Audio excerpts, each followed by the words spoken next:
Hey, my name is Pierre Garcon, and my mind's on sports. Hey, this is Chris Baker, and my mind is on sports, baby. Swaggy time, check it out. As Emma was saying, you guys just struggling to find consistency. What are the steps to kind of just to finally get it to fix that? I think when we played here 3 weeks ago and we had that long stretch of home games, we kind of found our rhythm, found our consistency throughout that, and for some reason we lost it, and the next step is just trying to figure it out and find it back.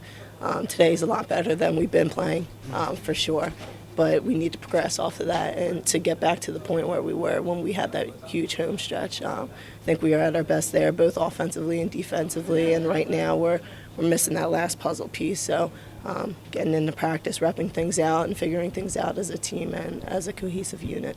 All right, New York's a pretty big team. You got another long, lanky, versatile team coming in LA today, so you guys kind of trapping the post a little bit. Yeah. Sometimes on the backside, kind of slipping. Is that something you guys feel like?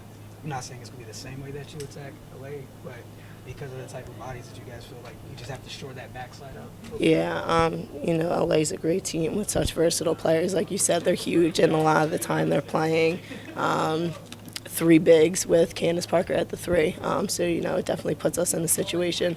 But tomorrow we'll come in, we'll figure out what our game plan is for them because, what our game plan was for New York probably isn't going to be, the same for them. They have some different threats. So might be similar, but there's going to be some differences for sure. And then lastly, talking about it's obviously tough to suffer the defeat, but the fighting back and then, just is it kind of a frustrating thing knowing how talented you guys are and not being able to put it together? You feel like it's just going to happen, or just where you guys at with it just mentally?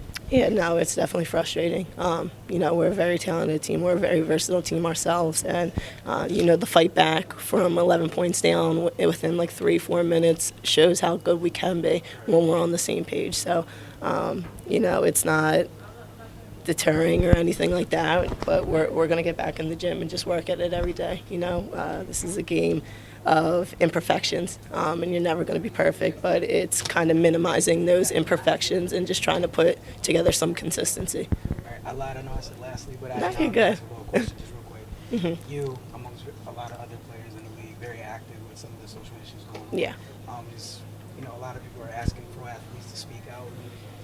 Y'all in the WNBA have been very, very active about it. Yeah. NBA player says something on the front page somewhere, but you guys have been consistent with it this whole time. Is that something that bothers you guys, that you guys have been in it, or is it just, for yourselves personally, just standing up and, making sure your voice is heard? Yeah, I think the NBA is a completely different platform that we have, but even with us, we still have a platform and we still have a voice. And I think that goes for everyone. You don't need to be a professional athlete to speak up and have your voice be heard. So I think as a collective unit, as a league, we're not staying quiet anymore. I think that's part of the problem. And being able to talk about and raise conversations, is going to help lead to a solution. So, we need to talk about it, so we're talking about it.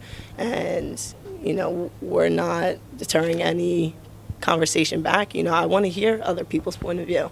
Let's figure this out together moving forward, because right now we're in a position that we don't want to be as a country. So, but I think by staying silent and being voiceless, that's part of the problem.